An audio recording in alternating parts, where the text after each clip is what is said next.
It was supposed to be just a quiet night, a little dinner, some rain, and silence to fill the hours. But somewhere between the thunder and her laughter, neither of us found the courage to sleep. It began with a simple message, one I almost missed. "Dinner tonight," she'd written. "It's been too quiet lately." Clara wasn't someone I could ever ignore. She lived 2 houses down, a quiet woman in her early 40s with that rare kind of calm that made noise feel unnecessary. I'd met her months ago when I helped fix her garden lights, those soft, golden bulbs that lined the path to her porch like fallen stars. Since then, we'd spoken in passing, small exchanges about the weather, her garden, or the stray cat that sometimes slept on her steps. That evening, I stood at her doorstep holding a small bottle of wine, unsure if I should have brought it. The house looked warm from outside, lights glowing through the curtains, faint music playing inside. When she opened the door, I forgot about the rain that had just started. "Come in before it gets worse," she said with a smile. Her voice always carried that quiet steadiness, like she was trying not to wake something fragile inside herself. The warmth of her home hit me first, not just from the oven, but from the scent of rosemary and garlic, and the faint perfume she always wore, something soft and familiar. She'd set the table for two, a candle flickering between us, casting a slow dance of light across her face. "It's just something simple," she said when I complimented the food. "I've been trying to cook for one, but it still feels strange." That word, strange, hung between us longer than it should have. I didn't ask about her husband. I didn't need to. The framed photos on the shelf already spoke quietly enough, her younger self beside a man who looked kind, his absence now echoing in the way she avoided looking at the empty chair across from her. We ate slowly, talked softly. It wasn't about the words. It was about filling the silence without shattering it. I told her about my work, how the city felt heavier lately, how nights stretched longer when you lived alone. She listened the way few people did really listened, her chin resting on her hand, eyes steady and patient. When she reached to pour more wine, her fingers brushed mine. Just a second, enough to feel the warmth of her skin, the tremor of something neither of us named. We both noticed, both pretended not to. Outside, the wind was starting to rise, leaves whispering against the window panes. Inside, something else was shifting subtle, like a change in air pressure before a storm. By the time dessert came, a small dish of fruit and cream, she'd started laughing again, that soft, melodic laugh I hadn't heard in weeks. And for the first time, I realized how much I'd missed it. I didn't know it yet, but that night, that small, quiet invitation would be the beginning of something neither of us could sleep through. By the time we finished clearing the dishes, the rain had started soft at first, like a secret whispered against the windows. Then, as if the sky had run out of patience, it poured. The sound filled the house, wrapping us in a rhythm too constant to ignore. Clara glanced outside, frowning. "I didn't realize it would be this heavy," she said, pulling the curtain back slightly. Beyond the glass, the garden lights I'd fixed just days ago flickered under the storm. "You might need to stay a while." "I don't mind," I replied, and meant it. The power flickered once, twice, before fading completely. We both laughed, startled by the sudden darkness. Then, her calm voice, "I'll get candles." She moved through the room like she knew it by heart, striking a match in the kitchen. For a moment, the tiny flame illuminated her face, golden and soft, her eyes reflecting the light like glass. When she placed the candle on the table, the shadows danced along her collarbone and jaw, tracing a quiet kind of beauty the bright lights never caught. "Sorry," she said with a small laugh, "this house always looks more haunted when the power's out." I smiled. Haunted, maybe, but not in a bad way. She gave me that look, half amused, half curious, the kind that felt like she was trying to read something in my tone but didn't want to ask aloud. We sat again, the storm filling the space where words used to be. The thunder rolled far off, low and steady. Every few minutes, lightning flashed through the windows, briefly outlining her silhouette against the walls. "It's strange," she said finally, voice quieter. "Nights like this used to scare me." She hesitated. He hated storms. We'd light candles, just like this, and wait them out together. "It's odd doing it alone. Her honesty lingered in the candlelight. I could have filled the silence with something easy, a polite nod, a change of topic. But instead, I said softly, "You're not alone tonight." She looked at me then, not with gratitude, but with something deeper. A quiet, wordless acknowledgement. We talked for hours after that. Not about the storm, or loss, or anything dramatic. Just little things: music, food, how she once dreamed of living near the sea. The kind of conversation that feels ordinary yet heavy with meaning.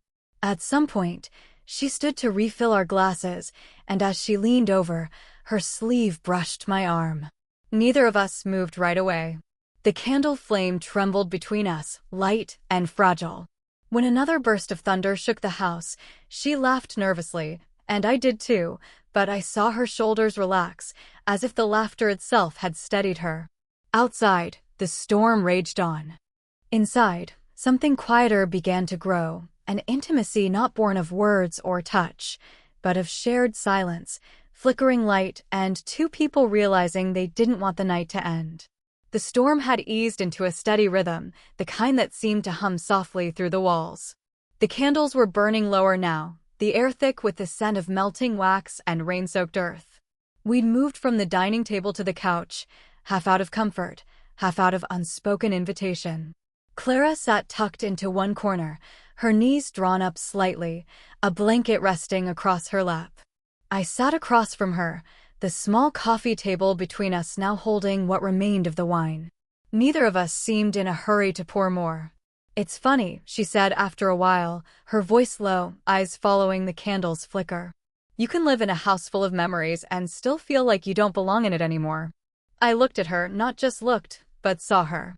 The curve of her shoulders, the way her fingers idly twisted the fabric of the blanket, the quiet fatigue in her eyes. She wasn't talking about the house. She was talking about herself. "I think," I began carefully, "it's not that you don't belong here. It's that everything still remembers him." Her eyes met mine then, steady, searching. "And you?" she asked quietly. "Do you ever feel haunted by something that isn't even here anymore?" The question caught me off guard. I thought of my own silences, the empty apartment, the constant need to fill time with noise. Every day, I admitted. Sometimes I think it's easier to live with ghosts than with the idea that they're gone for good. Her expression softened, that same fragile sympathy she always carried, but this time it wasn't pity. It was recognition. She nodded, almost imperceptibly, and whispered, "You understand more than most." There was a long pause then, not awkward, but fragile. The kind where a single breath could tip everything off balance. She leaned forward, elbows on her knees, and said, "You know what I miss most? The sound of someone moving around. A drawer closing. Footsteps down the hall. It's strange what silence does to you after years of noise." Her voice cracked slightly at the end. I didn't think. I just reached out, across the narrow space between us, and brushed a tear from her cheek with my thumb. The moment my skin touched her, she froze. But she didn't pull away. "I'm sorry," I murmured. "I didn't mean to, it's okay," she said softly, closing her eyes. I didn't realize how long it's been since anyone." She didn't finish. She didn't need to. The candlelight flickered again, catching in the corner of her eyes. Neither of us spoke. We sat there, suspended between everything said and everything withheld. The room felt smaller, warmer, more alive. When she finally looked at me again, her gaze held something wordless, gratitude, maybe, or fear, or something dangerously close to longing. Outside, the storm had quieted. Inside, something far louder had just begun. The storm eventually faded into a quiet drizzle, but neither of us moved. The house had fallen still, the kind of stillness that carries weight, that makes you hear your own breathing. The clock on the wall ticked softly, every second stretching a little longer than the last. When Clara finally stood, she did so slowly, as if trying not to break the spell. "You should get some rest," she said gently, tucking a strand of hair behind her ear. "Guest room's ready if you want." I nodded, though I wasn't sure sleep was even possible. I watched her disappear down the hallway, the soft rustle of her steps fading into silence. The guest room was small, neat, and faintly scented with lavender. I lay there, staring at the ceiling, listening to the rain's soft murmur outside. But the quiet didn't soothe me, it pressed in from all sides. Every time I closed my eyes, I saw her face in the candlelight. The sadness. The way she'd looked at me just before she'd pulled away. Minutes passed. Maybe an hour. Then a sound. Footsteps, light and hesitant, just outside my door. A soft knock followed. "Are you awake?" Her voice was barely above a whisper. I sat up immediately. "Yeah," I said. "Can't sleep." She opened the door just enough for the hallway light to spill in. She was wearing a long cardigan over her nightdress, her hair loose, falling past her shoulders. It was the first time I'd seen her like that, unguarded, softer somehow. "Me neither," she admitted, almost shyly. "The rain's making too much noise." We both knew it wasn't the rain. "Come on," she said after a moment. "Coffee might help." We ended up back in the living room, the candles replaced by a single dim lamp. The world outside felt far away, just the two of us in a small pool of light. She handed me a mug, then sat beside me on the couch, closer than before. Close enough that the edge of her knee brushed mine. Neither of us moved away. "I haven't stayed up this late in a long time," she said with a small laugh. "You needed company," I said softly. "That's all." Her gaze lingered on me, searching, weighing something. "You make it sound simple." "It is," I said. "Sometimes two people just need to not be alone at the same time." The way she looked at me then, it wasn't flirtation. It was relief, gratitude, and something quietly dangerous. We talked in low tones about nothing and everything, the smell of rain, the sound of silence, the strange comfort of being awake when the world sleeps. At one point, she leaned forward to reach for her cup, and her hand brushed my arm again. This time, it stayed a little longer. The air between us shifted softer, slower, charged with something neither of us dared name. Outside, the rain had stopped completely. But inside, the night was still very much awake. The clock had long since passed midnight, but time didn't feel real anymore. The rain had stopped, leaving only the soft hum of crickets and the occasional creak of the house settling into silence. We were still on the couch, not quite touching, not quite apart. For a while, we tried to keep talking. Small things. Safe things. The kind of words you use when you're afraid of the quiet revealing too much. But eventually, even those faded. The conversation thinned until only our breathing filled the space between us. Clara was the first to stop pretending. She leaned back, sighing softly, eyes closed as if surrendering to the stillness. "I forgot what it feels like," she murmured. "What does?" I asked, my voice barely audible. "To have someone stay," she said. "Just stay." The words hit harder than she probably meant them to. I wanted to answer, to tell her that I wasn't planning to go anywhere, but the truth felt too heavy to say aloud. So instead, I did something quieter. I reached across the small gap between us and placed my hand gently over hers. She didn't flinch. She didn't even look surprised. Her fingers tightened slightly, as if confirming that I was real. For a long time, we stayed like that. The warmth of her skin against mine felt like something fragile and sacred. No words, no promises, just presence. The lamp's light was low and golden, tracing soft lines along her face. Her hair fell forward slightly, and I had the sudden, irrational urge to brush it back, to see her eyes again. When I did, she looked up, and the world seemed to stop for a breath. There was nothing romantic in the way we looked at each other, not yet. It was something deeper, the quiet recognition between two people who understood pain, loneliness, and the strange beauty of finding company in it. "I don't know why I feel like this," she said quietly. "Like what?" "Like I've known you longer than I have. Like tonight was supposed to happen." Her honesty pulled something loose in me.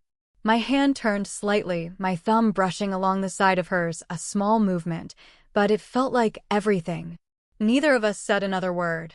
The silence grew dense, but not uncomfortable. It was the kind that fills rather than empties.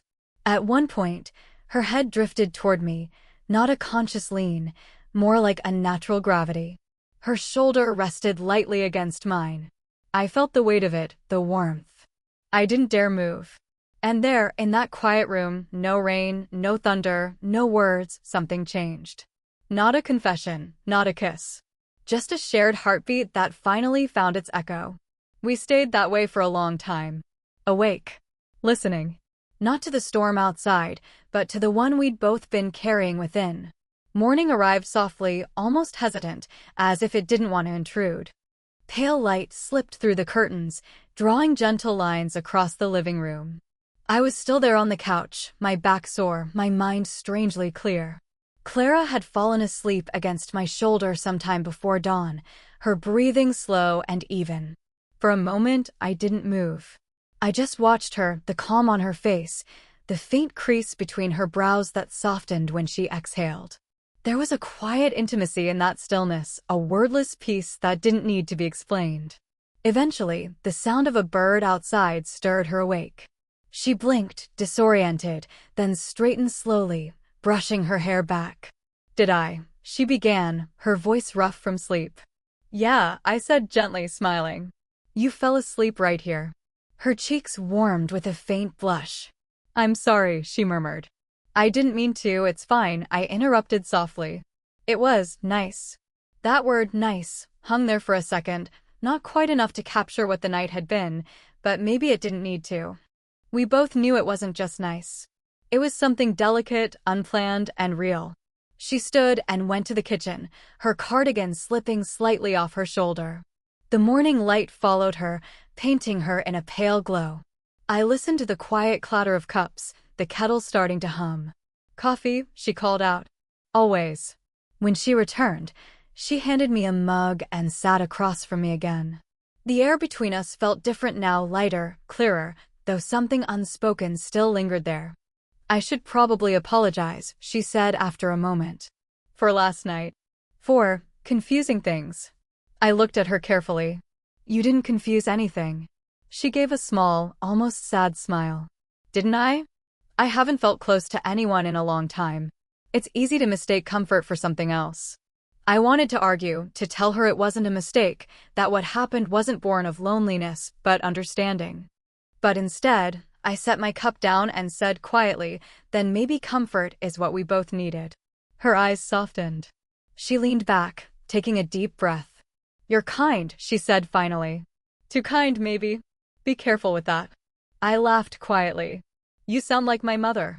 "She must be wise," she said, smiling for real this time. We sat there for a while, drinking in silence. The morning sun crept higher, flooding the room with light. I could see the exhaustion on her face, but also something else, a calm acceptance, maybe even peace. When she reached out to brush something off my sleeve, her fingers lingered, not the same way as before, but with gratitude. "Thank you," she whispered. "For staying. For not making the night harder than it already was." I nodded. "It didn't feel hard," I said. It felt human. And in that quiet morning glow, we both knew whatever passed between us would stay there, suspended in the space between night and day, untarnished, unspoken, and unforgettable. By noon, the sky had cleared completely. The rain-soaked air had turned crisp, and the world outside Clara's house shimmered with that quiet after-storm stillness, a kind of peace that only follows a long, restless night. I stood by the window, watching sunlight drip from the leaves. Behind me, Clara moved about the kitchen, the soft sound of plates and running water grounding the moment in something beautifully ordinary. If someone had walked in just then, they might have thought we'd done this for years, shared mornings, shared silences. But for us, this was new, delicate, and impossibly temporary. When she joined me at the window, she was holding 2 cups of tea instead of coffee this time. "It feels like the air's been washed clean," she said, handing me one. "It does," I agreed. "Everything looks lighter." She smiled faintly. "Maybe it's supposed to." For a few minutes, we just stood there, not talking, not needing to. The house, once heavy with silence, now seemed softer. The night before had shifted something invisible between us. Not into romance, not exactly, but into understanding. "I keep thinking about last night," she said finally, breaking the quiet. It scared me a little. How easy it was to talk. How easy it was to forget the noise in my own head. I turned to face her. "It scared me too," I admitted. "But in a good way." She laughed gently, shaking her head. "You're too young to be scared of things like that." Maybe, I said, but I'm old enough to know when something matters. Her eyes softened, and for a moment, I saw the conflict flicker there. Gratitude, guilt, affection, and restraint all at once. She took a slow breath, steadying herself. You reminded me I'm still here, she said. Still capable of feeling things. Of being seen. I didn't trust my voice to answer, so I simply reached out, brushing my fingers lightly against hers. She didn't pull away. Outside, the wind stirred the wet leaves again, and sunlight spilled across her face. For a heartbeat, I wished I could freeze that image, her eyes bright, her expression open, every trace of loneliness softened by warmth. But reality has a way of reclaiming moments like these. I had to go. She knew it too. When I finally stepped outside, she followed me to the gate. The ground was damp, the air fragrant with rain and grass. Drive safe, she said quietly. I smiled. Get some sleep this time. Her laugh was small, almost wistful. Then she surprised me. She leaned in and hugged me, slow and certain. I felt her hold linger just long enough for me to understand it wasn't goodbye, not really. Just a thank you spoken through touch. When she let go, the warmth of her remained, pressed against my sleeve like a memory refusing to fade. As I walked away, I didn't feel regret. Just a quiet fullness, the kind that comes from having been part of someone's healing, even for one night. And though we never spoke of that evening again, every time I saw her garden lights glow in the dark, I remembered the storm, the stillness, and the night when neither of us slept because our hearts had finally been awake.